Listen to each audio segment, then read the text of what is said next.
السلام علیکم۔ ایسے ہی دلچسپ اور سچے واقعات سننے کے لیے ہمارے چینل ہدایت دین کو سبسکرائب کریں and don't forget to press the bell icon so you can never miss any update of our channel. قوم لوط جنہوں نے ایسی برائیوں کو ایجاد کیا جو ان سے پہلے کسی قوم نے نہیں کیا تھا، ایسی بدکاری جس کی مثال تاریخ میں کہیں نہیں ملتی۔ اس قوم نے ایسا کیا کیا تھا اور اس قوم کا آخر کیا انجام ہوا؟ حضرت لوط علیہ السلام اللہ کے ایک برگزیدہ نبی تھے۔ آپ کے والد کا نام حرم تھا جو کہ تاریخ کے بیٹے تھے۔ آپ کی پیدائش عراق کے ایک قدیم شہر اروم میں ہوئی۔ شہر میں ابراہیم علیہ السلام کا مسکن تھا۔ دراصل لوط علیہ السلام کے والد حرم حضرت ابراہیم کے سگے بھائی تھے، یعنی حضرت لوط علیہ السلام حضرت ابراہیم علیہ السلام کے بھتیجے تھے، کیونکہ حضرت لوط علیہ السلام کے والد ان کے بچپن میں ہی انتقال کر چکے۔ حضرت لوط کو حضرت ابراہیم نے بیٹا بنا کے پالا تھا۔ آپ حضرت ابراہیم پر سب سے پہلے ایمان لانے والوں میں شامل تھے۔ آپ حضرت ابراہیم کے زمانے میں اہل سدوم کے رہنمائی کے لیے نبوت کا منصب بنے تھے۔ لوط کے بہت سارے معجزات ہیں۔ آپ جس وقت بارش کے لیے دعا کرتے تو آسمان بادلوں سے بھر جاتا اور خوب بارش ہو۔ لوط جس پتھر پر سر رکھ کر سوتے اس پتھر پر آپ کے سر مبارک کا نشان بن جاتا۔ سدوم وہ علاقہ تھا جہاں لوط علیہ السلام منسوب فرمائے گئے تھے۔ پاس 5 نہایتی خوبصورت شہر آباد تھے، جن میں سے ہر ایک کی آبادی 1 لاکھ یا اس سے زیادہ ہی تھی۔ یہ علاقے نہایتی سرسبز و شاداب اور قدرت کی فیاضی کا حسین شاہکار تھے۔ اروم، شام اور فلسطین کے درمیان بسے یہ علاقے نہایتی زرخیز تھے۔ وہاں طرح کے اناج، پھل، میوے، سبزیاں بکثرت پائے جاتے، اور یہی وجہ تھی کہ آس پاس کی بستیوں کے لوگ بھی اپنی معاشی اور غذائی ضرورت کے لیے ان بستیوں کی طرف آتے تھے۔ مگر یہ بات اہل سدوم کے لوگوں کو بالکل بھی پسند نہیں تھی۔ ان کے خیال میں ان کی بستیوں میں پیدا ہونے والے اناج، پھل، میوے، سبزیوں پر صرف اور صرف ان کا حق تھا۔ وہ نہیں چاہتے تھے کہ دوسری بستیوں کے لوگ ان کے علاقے میں آئیں۔ ایک دن سدوم کے لوگ اس بات پر غور و فکر کر رہے تھے کہ باہر سے آنے والے لوگوں کو یہاں آنے سے آخر کیسے روکا جائے کہ ابلیس ایک بزرگ کی شکل میں ان کی محفل میں آیا اور کہا، اگر تم ان سے پیچھا چھڑانا چاہتے ہو تو میرے کہنے پر عمل کرو۔ اس اجنبی بزرگ کی بات لوگوں نے بہت توجہ سے سنی۔ ابلیس نے کہا، میں کل بتاؤں گا۔ دوسرے دن ابلیس ایک خوبصورت نوجوان کی شکل میں آیا اور انہیں اپنی عورتوں کے بجائے مردوں کے ساتھ بدفعلی کا طریقہ سکھایا۔ ابلیس نے کہا کہ اگر تم ان بستیوں میں آنے والے لوگوں سے بچنا چاہتے ہو اور چاہتے ہو کہ وہ تمہاری بستیوں میں نہ آئیں تو ایسا کرو کہ جب بھی کوئی شخص تمہارے علاقے میں آئے تو تم ان لوگوں کو زور زبردستی ان کے ساتھ اپنی خواہش پوری کرو۔ اس طرح یہ لوگ اس بستی میں آنا چھوڑ دیں گے۔ اپنی نفسانی خواہشات کے لیے مردوں سے بدفعلی اس قوم کا دستور بنتا گیا اور یہاں بے حیائی عام ہو گئی۔ سردار، رؤسا، حکمران، ہر کسی کے گھر گھر میں یہ عمل پھیلتا گیا۔ بھری محفل میں یہ لوگ اس طرح فحشائی کے کام کر کے خوش ہوتے تھے۔ کوئی بھی محفل اس کام کے بنا ادھوری سمجھی جاتی تھی۔ خاص کر مسافروں میں سے اگر کوئی خوبصورت لڑکا ہوتا تو یہ لوگ اسے بری طریقے سے اپنے شکار بناتے تھے۔ تالوت میں لکھا ہے کہ اہل سدوم اپنے روزمرہ کی زندگی میں سخت ظالم، دھوکے باز، فریبی اور بد معاملہ تھے۔ کوئی مسافر ان کے علاقے سے باخیریت نہ گزر سکتا تھا۔ کوئی غریب ان کی بستی سے روٹی کا ایک ٹکڑا نہیں لے جا سکتا تھا۔ ایسا ہوتا کہ کوئی باہر کا آدمی ان کے علاقے میں پہنچ کر فاقوں سے مر جاتا اور یہ اس کے کپڑے اتار کر اس کی لاش کو برہنہ ہی دفن کر دیتے۔ اپنی وادی کو انہوں نے ایک باغ بنا رکھا تھا جس کا سلسلہ میلوں تک پھیلا ہوا تھا۔ اس باغ میں وہ انتہا کے ساتھ بدکاری کیا کرتے تھے۔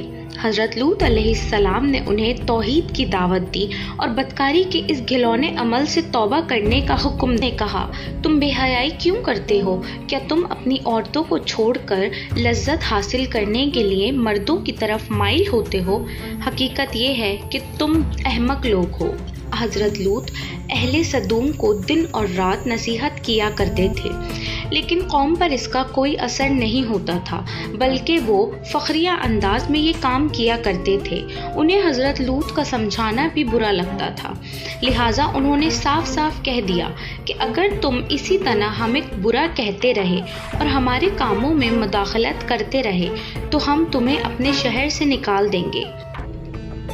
حضرت لوط نے نصیحت اور تبلیغ کا سلسلہ جاری رکھا، لہٰذا ایک دن اہل سدوم نے خود ہی یہی کا مطالبہ کر دیا۔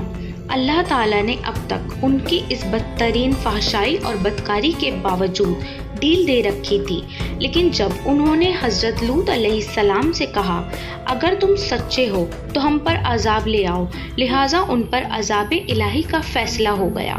اللہ سبحانہ و تعالیٰ نے اپنے خاص فرشتوں کو دنیا کی طرف روانہ کر دیا۔ یہ فرشتے حضرت جبرائیل علیہ السلام، میکائیل علیہ السلام اور اسرافیل علیہ السلام تھے۔ پھر یہ فرشتے حضرت لوط علیہ السلام کی گھر کی طرف تشریف لے آئے۔ حضرت لوط نے جب ان خوبصورت اور نوجوان لڑکوں کو دیکھا تو سخت گھبراہٹ اور پریشانی میں مبتلا ہو گئے۔ انہیں یہ خطرہ محسوس ہونا کہ لوگوں نے انہیں دیکھ لیا تو نہ جانے وہ ان کے ساتھ کیا سلوک کریں گے۔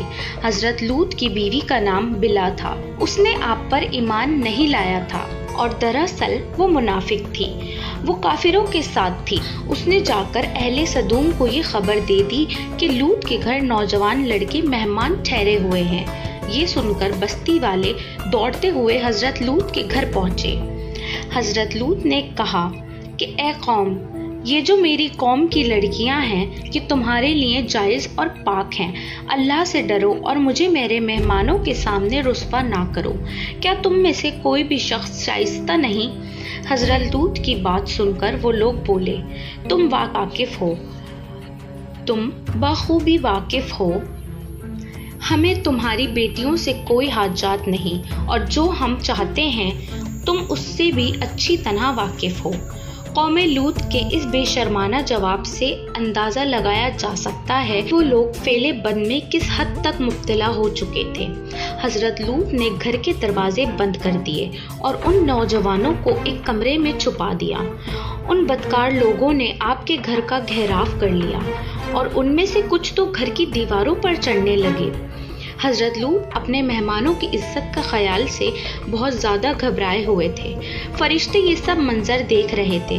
جب انہوں نے حضرت لوط علیہ السلام کی بے بسی اور پریشانی کا یہ عالم دیکھا تو حقیقت سے پردہ اٹھا دیا اور یوں فرمایا، اے لوط، ہم تمہارے رب کے بھیجے ہوئے فرشتے ہیں، یہ لوگ ہرگز تم تک نہیں پہنچ سکیں گے۔ ابھی کچھ رات باقی ہے تو تم اپنے گھر والوں کو لے کر چل دو اور تم میں سے کوئی بھی شخص پیچھے مڑ کر نہ دیکھے۔ اہل سدوم حضرت لوط کے گھر کے دروازے توڑنے پر بضد تھے، لہٰذا حضرت جبرائیل نے گھر سے باہر نکل کر اپنے پر کا ایک کونا انہیں مارا، جن سے ان سب کی آنکھوں کے ڈھیلے باہر نکل آئے اور بصارت زائل ہو گئی۔ یہ خاص عذاب ان لوگوں کو پہنچا جو حضرت لوط کے پاس بد نیتی سے آئے تھے۔ حضرت لوط علیہ السلام حقیقتی حال جان کر مطمئن ہو گئے تھے اور اپنے گھر والوں کے ساتھ رات ہی کو نکل کھڑے ہوئے۔ بیوی بھی ان کے ساتھ ہی تھی، لیکن کچھ دور جا کر وہ واپس اپنی قوم کی طرف پلٹ آئی اور قوم کے ساتھ جہنم رسید ہو گئی۔ صبح کا آغاز ہوتے ہی اللہ تعالیٰ کے حکم سے جبرائیل نے بستی کو اپنے پر کے اوپر اٹھایا اور پھر بازو پر رکھا اور آسمان پر اڑ گئے، یہاں تک کہ آسمان والوں نے کتے اور مرغوں کی آوازیں تک سنی۔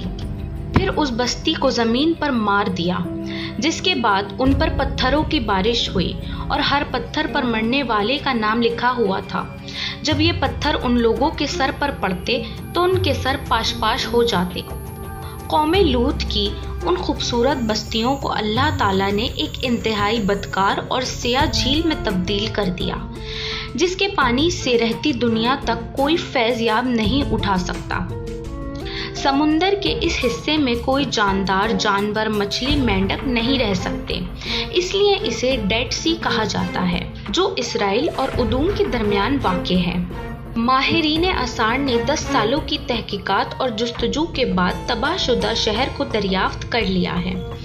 تحقیق سے پتہ چلا کہ اس شہر میں زندگی بالکل ختم ہو چکی ہے۔ جب یہ شہر تباہ ہوا تو اس وقت لوگ روزمرہ کے کاموں میں مبتلا تھے اور یہاں زندگی اچانک ختم ہو گئی۔